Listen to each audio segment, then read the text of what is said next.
Assalamu alaikum class 9. How are you? I hope you are doing fine.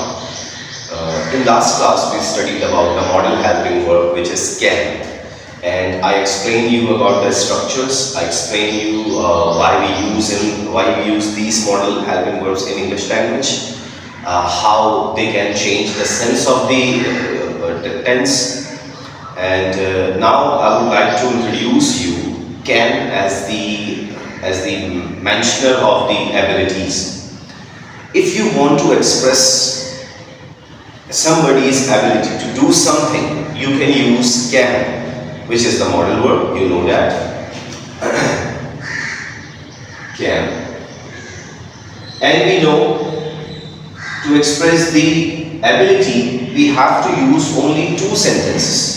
अगर हमें can को इस्तेमाल करके abilities को जाहिर करना है तो हम सिर्फ और सिर्फ इसके दो sentences यानी कि दो structures को यूज कर सकते हैं. Number one is affirmative and number two is negative. If I want to express the ability, then I would use affirmative. If you want to express the inability or disability, you can use negative. For example, I can teach biology. That means कि मैं biology पढ़ा सकता हूँ. मैं अपनी ability बता रहा हूँ कि मैं फला काम कर सकता हूँ. I can teach biology. तुम भी biology पढ़ा सकते हो. You can also teach biology. आप भी biology पढ़ा सकते हैं. मैं बाहर जा सकता हूँ. ये मेरी ability. I can go outside. कोई भी स्टूडेंट मेरी परमिशन के बगैर बाहर नहीं जा सकता. No student can go outside. अच्छा, यहाँ पर मैंने no student यूज कर लिया, यानी कि नेगेटिव सेंस मैंने स्टूडेंट के साथ ऐड कर दी, तो फिर मुझे can के साथ नेगेटिव लगाने की जरूरत नहीं है. तो मैं बोल सकता हूँ no student can go outside without my permission. और मैं इस तरह भी इस सेंटेंस को बोल सकता हूँ students cannot go outside. यहाँ पर मैंने स्टूडेंट्स के साथ no का वर्ड यूज नहीं करा, जो कि ग्रामर की एक अच्छी सेंस नहीं है, तो मैंने प्रॉपर स्ट्रक्चर यूज करा. स्टूडेंट्स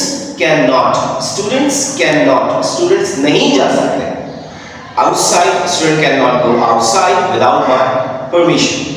तो यहाँ पर मैं जो है वो स्टूडेंट्स की क्या बता रहा हूँ, डिसेबिलिटी बता रहा हूँ.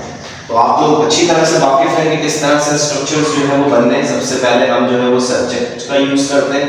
सब्जेक्ट का मतलब होता है डूअर ऑफ द एक्शन, जिसको आप मेंशन करना चाह रहे हैं, जिस बंदे की या जिस चीज की आप एबिलिटी और डिसेबिलिटी बताना चाह रहे हैं, वो हमारा सब्जेक्ट कहलाएगा. यहाँ पर मॉडल हेल्पिंग वर्ब यूज होगा, दैट इज कैन.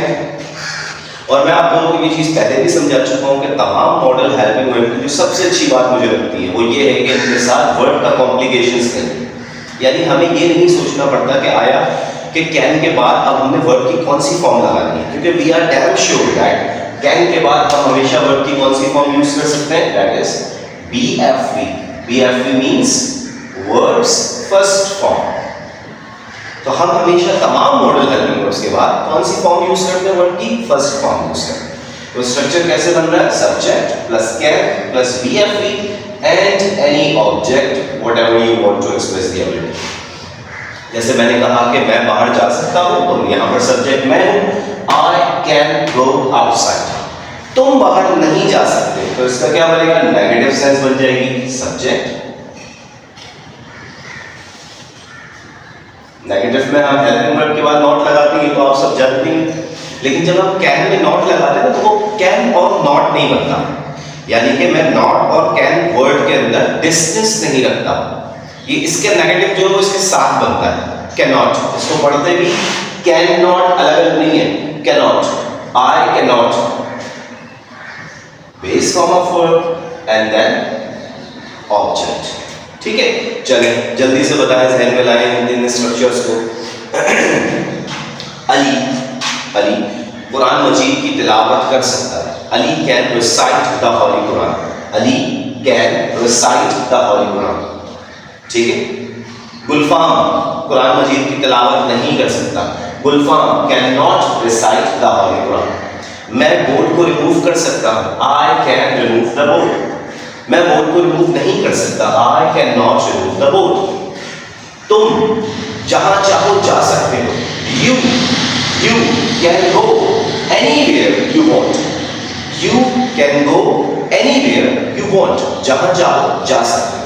तुम कहीं भी जा सकते हो, यू कैन गो एनीवेयर, तुम कहीं नहीं जा सकते, कहीं नहीं जा सकते।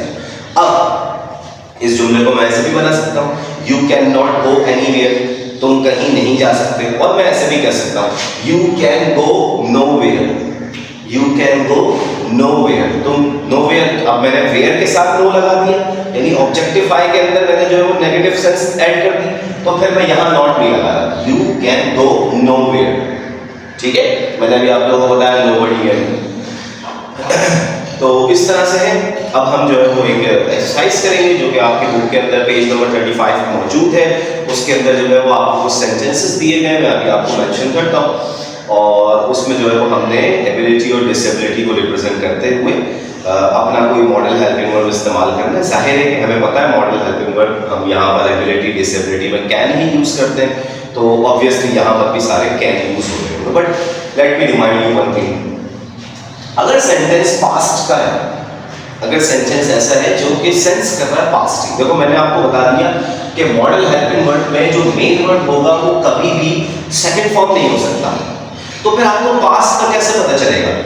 जैसे कुछ वर्ड्स होंगे ना, yesterday, last week, last year, last month, इस तरह के जो वर्ड्स होंगे ये आपको मेंशन करेंगे कि भाई ये सेंटेंस जो है वो आपका पास्ट है। तो फिर आप कैन के पास्ट को यूज कर सकते हैं, दैट इज कुड। तो अभी जो हम एक्सरसाइज करेंगे उसके अंदर हमने देखना है कि यहाँ पर कैन लग रहा है, कैन नॉट लग रहा है, कुड लग रहा है या कुड नॉट लग रहा है। चलिए पेज नंबर 35 पे जब मैं पहुंच गया हूँ, यहाँ पर ये पेज नंबर 34 है, then this is your page number 35। यहाँ पर आप देख सकते हैं कि किस तरह से एक्सरसाइज के अंदर लिखा हुआ है यूजिंग मॉडल्स फॉर एबिलिटीज़। यहाँ पर बता रहे हैं कि आपने मॉडल्स को इस्तेमाल करना है एबिलिटी के लिए।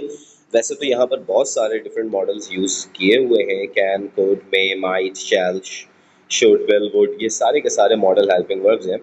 इसमें एक दो मिसिंग है, बट ये सारे मॉडल हेल्पिंग वर्ब्स जो है वो यूज़ किए जाएंगे और इंशाल्लाह हम थॉरली इनको डिस्कस करेंगे। फिलहाल मैंने आपको एबिलिटी पढ़ाया, यहाँ इन्होंने बताया हुआ है कि एबिलिटी के लिए हम जो है वो कौन सा यूज़ कर सकते हैं। कैन यूज़ करते हैं for present and future, and could हम यूज़ कर सकते हैं for the past. Now you can see that exercise number 1 में हमें लिखा हुआ है, fill in the blanks with the positive and negative form of the suitable modal verb can या कुड।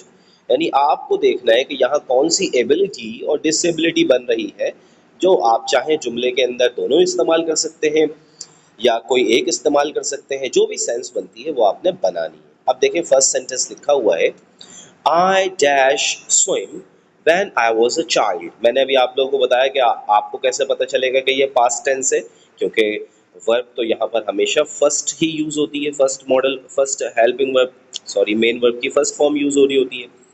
तो अब हमें कैसे पता चलेगा कि कैन लगना है या कुड लगना है? तो आपको जुमले को सेंस करना पड़ेगा। कोई ऐसे कुछ अल्फाज होंगे जिससे आपको समझ में आएगा कि हाँ भाई ये तो पास्ट की बात है। जैसे यहाँ लिखा हुआ है, when I was a child, जब मैं छोटा था, जब मैं बच्चा था, आई डैश स्विम।